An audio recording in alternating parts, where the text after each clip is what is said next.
yesterday. Here, you were shooting that in Toronto. Yeah. And that was, I would say, the first direct result of. I don't think I would have got that had I not been with GTA, because the director, Jason Kochek, saw that I was Trevor. And he's, like many directors are in their 20s. So they're gamers. And if nothing else, they're like, I just want to work with this guy. Wow. Even if he's a terrible actor, this is Trevor. So that was the first sort of direct thing. But, even talking there with Kevin about it's the voice acting thing. I mean, it was a motion capture performance. The entire thing was motion captured. So the voice work was really only done near the end when we got into a studio and did right into a mic for some of the car scenes where we're just talking. I was wondering how this works, because it's sort of very realistic animation that we see in Grand Theft Auto 5. So what does motion capture mean? Motion capture is you're basically in almost a spandex suit that you wear, which is for some flattering and for others not so flattering because there's nothing really to hide. And you're covered in these reflective balls, essentially, all over. These little tiny, like marbles, all over you. On your head, you have a helmet, and you've got these bars with a bright light and a camera right on you. So that's right in your face. So even when you're talking, like if we were doing this scene motion capture, we would be suited up, we would be in seats, we'd have a table, we'd have a mic, and we'd be talking to each other through these sort of, bars and cameras. And then we've got our fingers, we've got our toes. And what you can see up on the screen is your actual, I used to call it my avatar. They didn't like when I said my avatar, but I was like, that's my avatar. You can see everything. Why didn't they like it? I don't know. I have no idea. I never asked. I just, whatever. So it is 100% acting. Every bone acting. of your body, right? Oh, yeah. For those who haven't played Grand Theft Auto 5, and this is a really interesting character that you play. Not a particularly sweet one. Yeah. Can you describe Trevor for people? How would you describe him? Troubled.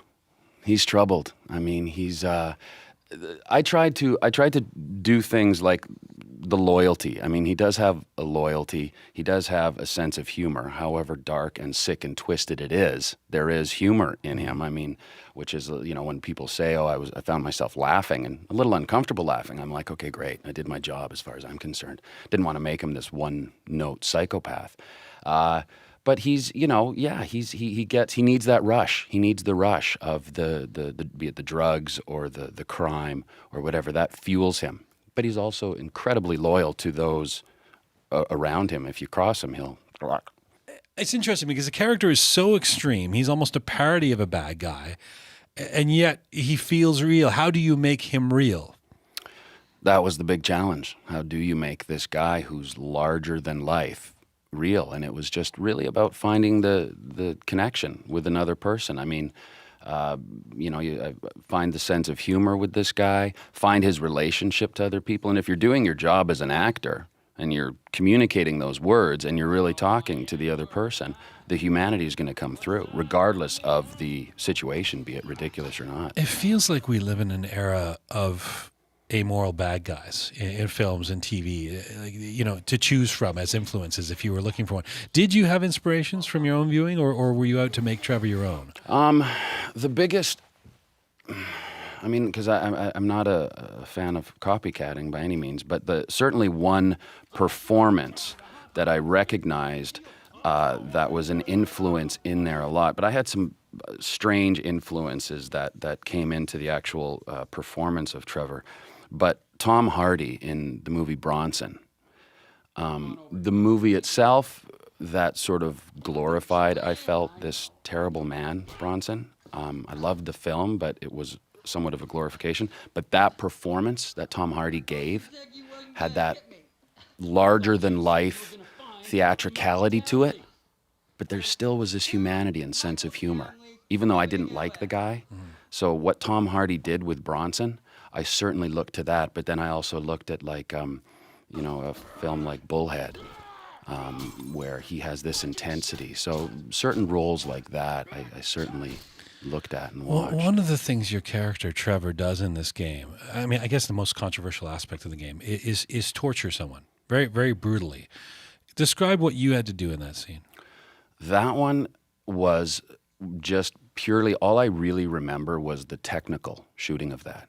I mean, you know, the only difference with all these mediums, TV, film, theater, video games now, is the technical aspect. So to film that, I just had to be aware of, you know, we had different sort of instruments, and the actor sitting in the chair, you can't, for lack of a better word, touch balls or cross balls because then the animators can't animate it. So you have to be very aware of where you're interacting with the person. So in that particular scene, and then you have dialogue. So I'm just thinking about, okay, how can I get it in there without crossing so that the animators can do their job? So I'm sort of thinking of the whole team and the technical You're not aspect necessarily of it. thinking you tear a guy's teeth out with pliers, you waterboard him, you break his kneecaps. I'm not thinking like, oh, what are the social ramifications of this? You don't have a discomfort in acting that. No, kind of stuff. that was just doing that. This raises the question. Simon Parkin, writing in The New Yorker, discussed his own discomfort merely playing the game, right, as a gamer.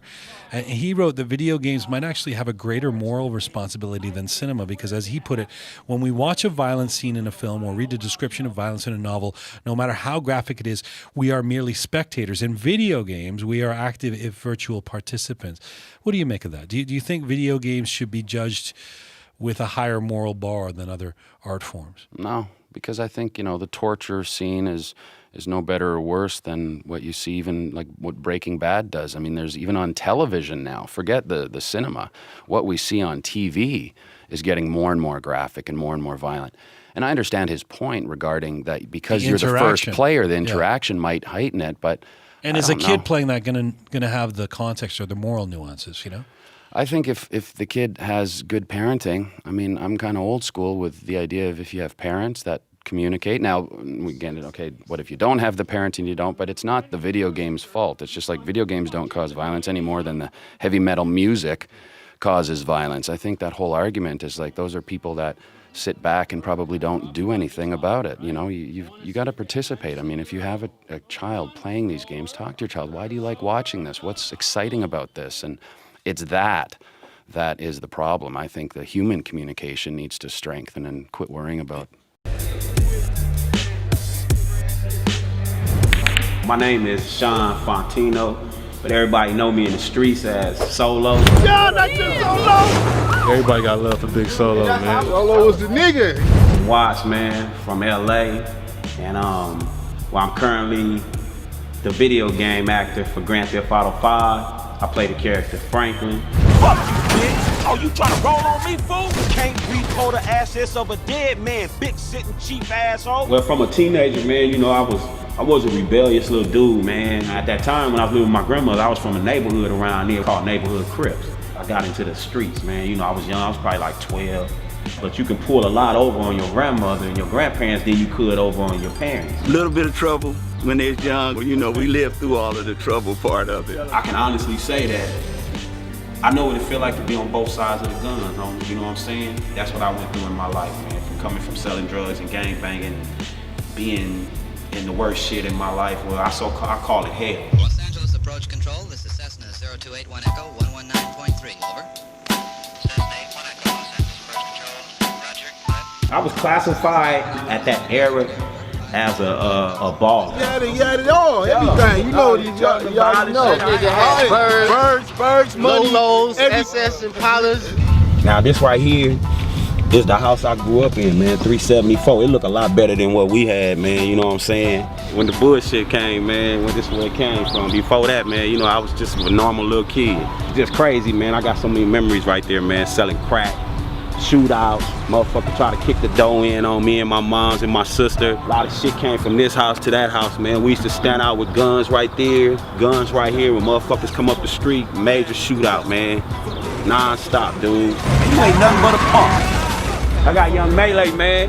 Y'all know who Young Melee is, man. The world know who this motherfucker is, man. It's the nigga, man. Tell him who you is, nigga. CJ from San Andreas. What's up, y'all? What's up, CJ? Live and direct. CJ and Franklin up in this motherfucking real life shit, though.